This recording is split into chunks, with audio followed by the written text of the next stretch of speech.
Fala com o Rodrigo Glatt, ele que é sócio da GTI, já está aqui para poder conversar com a gente. Glatt, uma ótima tarde para você. Seja sempre muito bem-vindo aqui no Top News. Boa tarde, meu querido. Obrigado, boa tarde para vocês. Sempre um prazer estar aqui e estamos sempre à disposição. Obrigado pelo convite. Glatt, vamos começar falando sobre esse petróleo, com essa forte queda nessa terça-feira. Inclusive, eu trouxe ainda há pouco aqui o setor de petróleo para a gente dar uma acompanhada, com exceção, inclusive, da PRIO que teve aí, fato relevante sendo divulgado. A gente tem visto, olha só, Petrobras aqui em queda, Petro 3, 2% de queda, Petro 4, 1,54% de queda. E essa queda fortíssima da commodity aí, você acredita que a gente pode começar já a mudar o patamar novamente, desse valor do petróleo? Porque se a gente começa a analisar, as avaliações expectativas que existem aí das casas no mercado, tem gente que espera aí um barril do petróleo a $140, até já vi previsões aí, expectativas até $400. Essa é uma disparidade muito grande. Então eu queria entender a tua visão aí para o setor de petróleo e o impacto disso, para a commodity, claro, para a cotação da commodity, o impacto disso em papéis como, por exemplo, da Petrobras. Eu acho que, na verdade, é só uma volatilidade de mais curto prazo aí, A gente teve uma percepção do mercado aí nas últimas semanas de que o risco, de uma desaceleração mais forte, de uma eventual recessão global, ele diminua o crescimento, das economias ao redor do mundo, e isso provavelmente se refletiria em preços de commodities menores, A gente teria uma pressão menor aí. Então isso aconteceu não só com o petróleo, mas também com o minério também, Caiu lá na faixa de 150 para quase 100, enfim. Acho que uma acomodação natural, de um preço que teve uma variação bastante expressiva. Você pegar no ano ainda, o petróleo tem uma alta ainda bastante consistente aí, principalmente depois do evento da invasão da Rússia na Ucrânia, Acho que isso aí é que deflagrou esse movimento, enfim. Mas a gente não vê com tanta preocupação do ponto de vista das empresas, Eu acho que de fato a demanda ainda continua muito firme, E em outras ocasiões a gente já se posicionou aqui, dizendo que boa parte das empresas grandes, de petróleo global, as IOCs, que a gente chama, elas priorizaram investimentos em outras fontes de energia que não a de petróleo e, nos últimos anos, e aí esse não investimento em petróleo está chegando à conta agora, porque a demanda continua muito firme, continua crescendo e tem menos petróleo disponível no mundo, Por isso que o preço aumentou, Então a gente vê ainda uma demanda mais firme, mais consistente aí do petróleo aí nos próximos anos também. Glatt, deixa eu te perguntar uma outra coisa. Eu queria falar um pouco sobre Petrobras, que é o assunto do momento aí. É muito presidente que entra, que sai, aí promete coisa, aí do meio do nada tem que arrumar o combustível, aí não consegue arrumar o combustível, qual a regra que vai ser, enfim. Ou seja, diante de toda essa volatilidade, o que a gente tem que fazer com as ações no portfólio? É melhor vender e esperar esse ano eleitoral? Ou é justamente o contrário, é hora de comprar aí na baixa, bom, segura as calças aí durante uns 10, 15 anos aí, até algum momento melhorar? Não, eu acho que existe muito ruído, E acho que o pessoal aqui no Brasil adora um ruído, Principalmente em todas as mídias, Mas é o que a gente sempre fala aqui e tem, como um investimento de longo prazo, No fundo, assim, se você pegar os múltiplos que a Petrobras negocia hoje, a gente nunca viu ela tão barata, É uma empresa aí que nesses níveis de petróleo e câmbio hoje está negociando aí na casa de 3 vezes lucro, e se não acontecer nada, ela vai provavelmente pagar aí entre dividendos e recompra de ação, dando um retorno aí de 25% a 30% ao ano para o seu acionista, O que a gente considera aí um retorno, para uma ação do porte da Petrobras, um retorno muito expressivo, Então, eu não acho que tem que nem comprar, nem vender. Eu acho que é um negócio que é uma posição que a gente carrega, a maior posição dos nossos fundos aqui hoje, porque esse preço, de fato, ele nunca teve tão barato, É óbvio, que você tem o ruído, tem, toda essa questão da interferência e tal, mas ela já está, acho que mais do que precificada, E é aquilo, né? Se você mantiver as ações, como eu disse, você tem um retorno aí entre 25% e 30% se não mudar muito o petróleo e o câmbio, né? E agora, assim, por exemplo, a gente tem, né, a gente estava falando, né, dessa queda do petróleo aí da casa de 115 para 100, mas por outro lado você teve o câmbio saindo de 4,80 para 5,40, né? Então aí esses efeitos eles meio que se anulam, né? Então o preço em si, né, do petróleo em reais, né, que é o que interessa no final das contas, ele não se alterou tanto, né? A gente pode estar vendo aí um pouco de colamento, né, dos preços da Petrobras em relação ao mercado internacional, coisa que a gente não viu nos últimos anos, né, nos últimos meses, né, em função lá de um período de maior defasagem, né, mas aí com os últimos aumentos que a gente teve aí no mês passado, essa diferença ela praticamente se anulou. Então, assim, não vejo uma mudança muito grande, né, nessa precificação e nesses níveis a empresa continua gerando muito caixa e vai continuar pagando dividendos bastante robustos aí. Falando também de outras commodities, a gente tem também o minério de ferro, que teve um baita tombo aí na China, né? Inclusive, Glatt, nessa segunda-feira, dessa terça-feira, aliás. E aí, o meu questionamento para você agora é assim, a gente sempre via, né, em muitos momentos, vários analistas e tudo mais, também falando sobre o setor de commodities acabar sendo uma proteção. E muitas vezes ser indicado aí, né, numa carteira como uma proteção. Com toda essa volatilidade que a gente tem se deparado, risco, por exemplo, de recessão que tem impactado aí na cotação do petróleo, aí vem na questão do minério de ferro, tem essa questão dos lockdowns, pode impactar, o minério despenca. Você ainda considera o setor de commodity em relação, por exemplo, a minério e petróleo como uma proteção ou não? Eu não diria como uma proteção, mas eu acho que os níveis atuais de preço das ações, elas dão um conforto muito grande para a gente, né? Então, assim, o minério entre 100 e 150, quer dizer, é uma variação grande. Mas mesmo assim, no caso da Vale, ela vai estar ainda gerando muito caixa e recomprando as ações, né? Então, assim, é isso que traz conforto, na verdade, né? Obviamente, tem essa pressão de curto prazo aí, porque aumentou os lockdowns e as restrições lá na China, né? Que o grande risco seria haver uma desaceleração mais acentuada na China, né? Isso acho que aí seria um cenário pior para a Vale, mas a gente não vê esse risco se concretizando no curto prazo, né? A gente está vendo um crescimento menor da China, mas ainda em níveis bastante altos ainda, né, se comparado com a média do mundo, enfim. E isso ainda deve sustentar a demanda e os preços de minério aí por mais alguns anos, principalmente o minério da Vale, que tem um teor, né, melhor e que tem prêmio, né, no mercado em relação às concorrentes, principalmente as australianas. Né? Agora, Glatt, deixa eu perguntar uma outra coisa, né? Quando a gente olha para esse mercado aí, principalmente o mercado internacional agora, como é que você tem avaliado o desempenho das bolsas mundiais nesse ano? Olha, acho que assim, obviamente as bolsas americanas tiveram uma correção importante depois de muitos anos, né, de uma alta quase ininterrupta, né? Se você tirar o período do Covid, o S&P saiu lá de 800 pontos, né, em 2008 para 4.700 no ano passado, né? Você vê, isso aí são 5 vezes e meia, 6 vezes quase, né? Uma valorização de 500% aí, nos últimos 14 anos, né, quase ininterrupta, né? Então, em algum momento, a gente entendia que deveria haver uma correção, né? E ela aconteceu, né? E acho que isso acabou trazendo outras bolsas também, né? Uma correção, e a gente acabou acompanhando, mesmo apesar de não ter acompanhado a alta no ano passado, né? Que acho que houve um descolamento grande aí, né? Acho que subiu mais de 20% no ano passado, e a bolsa aqui, principalmente, caiu, acho que 12%, né? Então, acho que houve um descolamento aí deles em relação, principalmente, ao Brasil, né? Mas eu acho que é um movimento que é natural, dado que hoje a gente tem um cenário de elevação de juros nos Estados Unidos, né?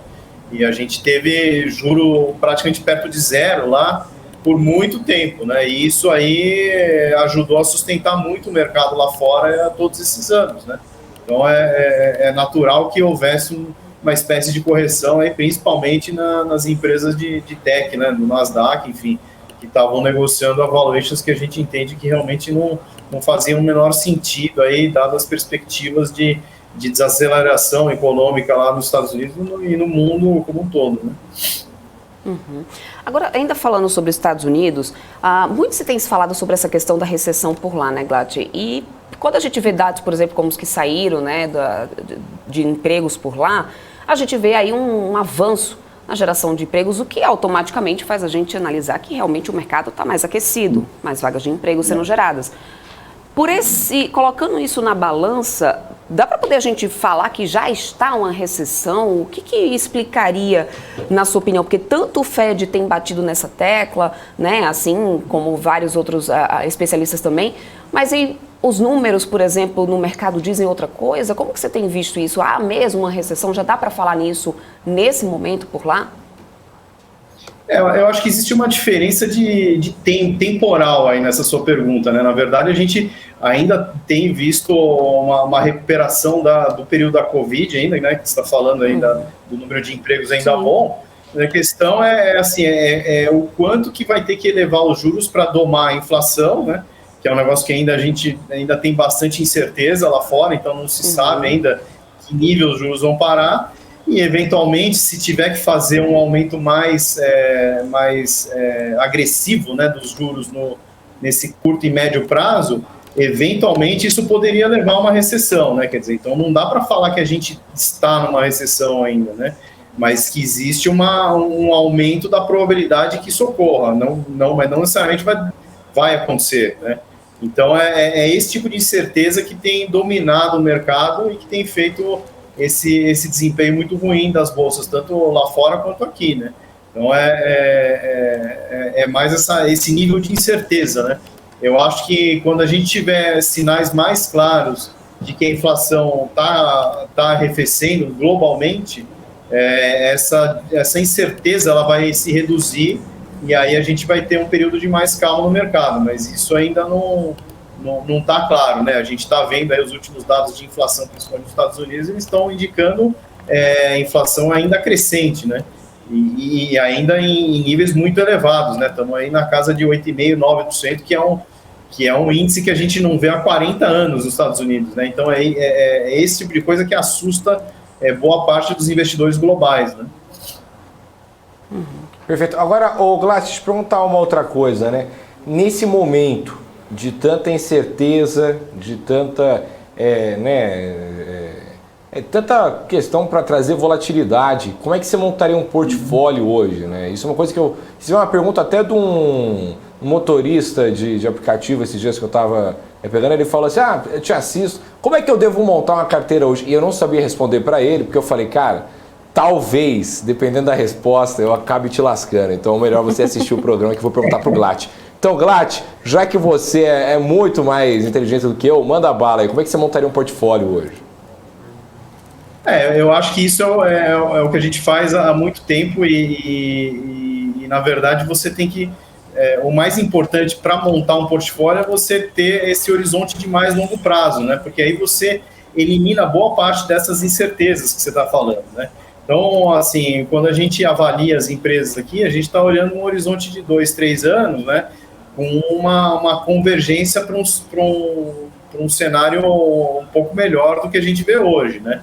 E nesse nível, assim, a gente entende que hoje nosso portfólio tem entre 15 e 20 ações, né, de empresas brasileiras, enfim, de diversos setores, né? A gente busca ter uma diversificação para não estar exposto muito em algum setor específico, né? Então a gente tem um portfólio bem balanceado hoje, com aproximadamente 35%, 40% em commodities, boa parte dos outros, né, ligado a setores de economia doméstica, né, que tem uma resiliência maior, como o varejo farmacêutico, a logística, enfim.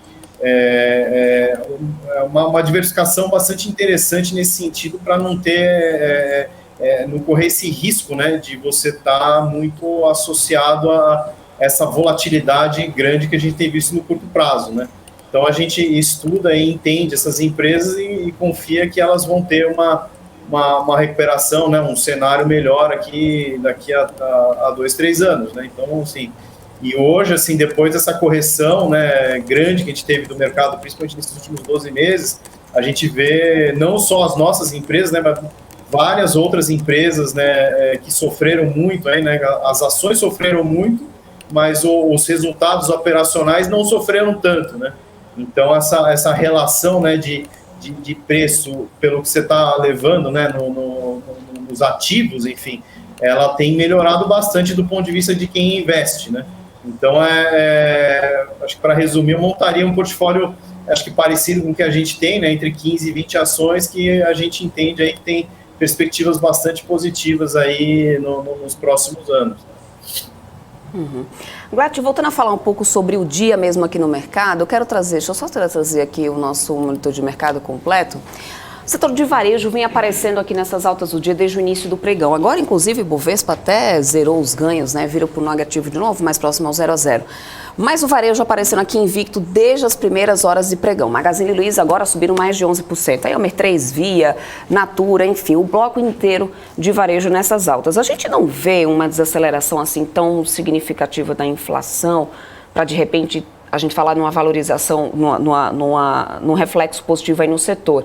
Hoje tem aí um certo arrefecimento na curva de juros, depois dessa queda do petróleo. Isso deu uma certa aliviada na pressão, mas na tua opinião, o que pode estar acontecendo com esse setor de varejo que pontualmente tem aparecido nessas altas há mais ou menos, acho que uma semana isso chegou a acontecer novamente, e aí quando vem disparadas assim de alta, papéis subindo 11%, 8%, né, como é o caso agora de Via que está subindo. Você acredita que pode ter uma rotação de setores aí nesse momento, que isso seja talvez uma movimentação de curto prazo, ou dá para se falar de recuperação de varejo? Eu acho que recuperação é um pouco cedo para falar, né? Mas assim, a gente tem que pegar um contexto mais amplo, né? E até uma das coisas que eu disse no começo do ano é que depois das commodities, uma hora acho que iria ter uma volta para setores domésticos, né? É óbvio que isso demorou muito mais para acontecer, né? A gente já está mais na metade do ano, enfim. E o cenário de lá piorou bastante, né? Principalmente da inflação e do aumento de juros, né? Então, eu acho que esse tipo de movimento, ele, na verdade, é uma reação contrária ao que já teve, né? Na verdade, a gente teve aí um varejo, né, com quedas absurdas aí, né, por conta dessa elevação de juros, né, que a gente teve do 2 até o 13,75, e ações do varejo caindo mais de 80% aí nos últimos 12 meses, né? 70%, 80%.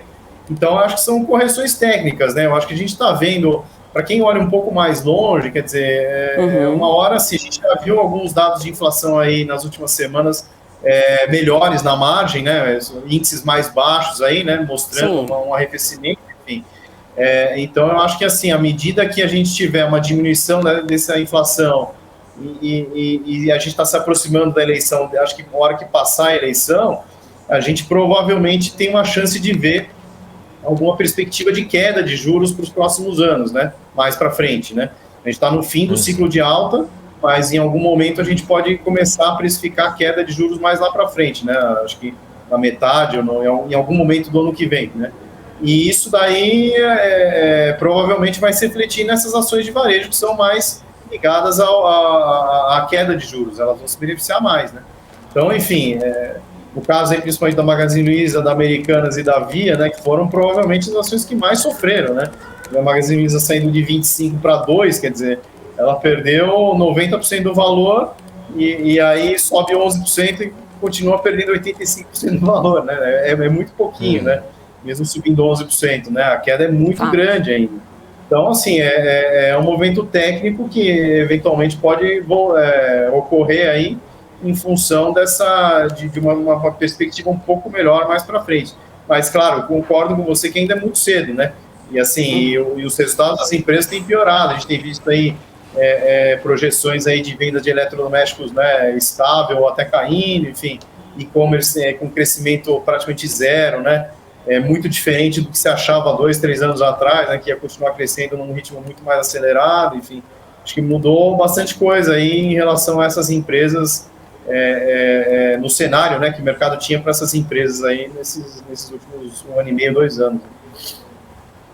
Agora, Glat, eu estava olhando ali o mapa de calor da Débora e tem a Natura subindo 6,46%. E toda vez que a gente olha para a Natura, e Pet subindo 4%, né? 4,66% hoje. Toda vez que eu olho para a Natura, Pet, esse tipo de empresa, eu lembro obviamente de ESG, aquela lógica toda do ESG, que era uma bandeira que a Natura sempre levantou muito forte quando a gente vai falar de investir na ação dela.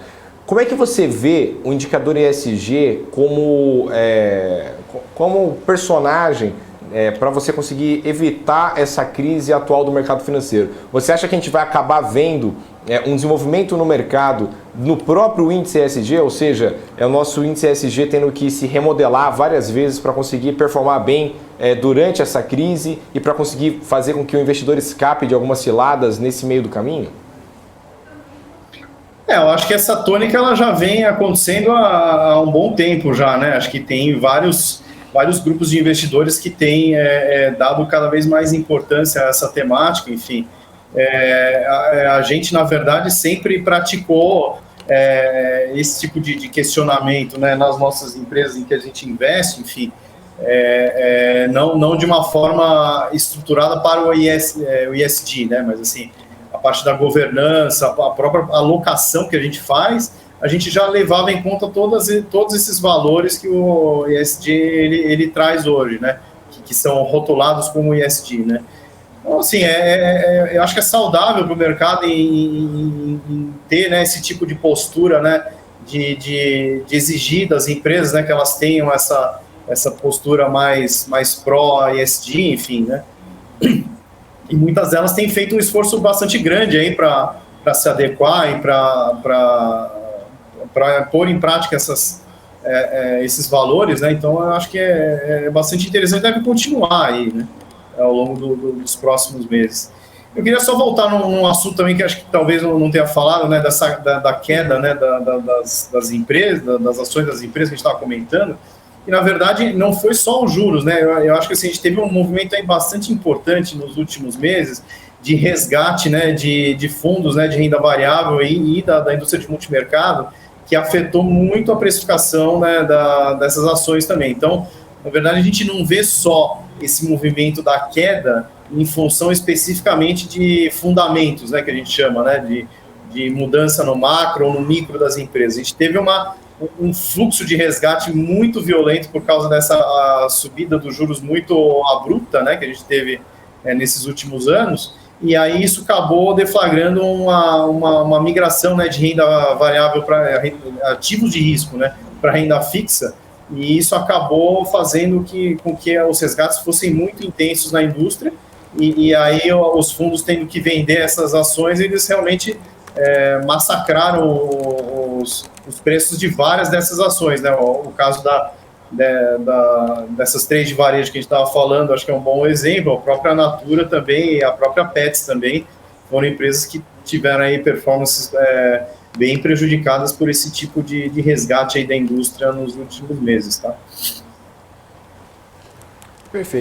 Perfeito, então, Glati, meu querido, queria muito agradecer a sua vinda aqui ao Top News, sempre uma honra poder falar com você aí, manda um abraço para todo mundo da GTI, super queridos aqui, que sempre vem ao nosso programa com a maior paciência do mundo para nos explicar aí, né, todos os ensinamentos aí do mercado financeiro, tá certo?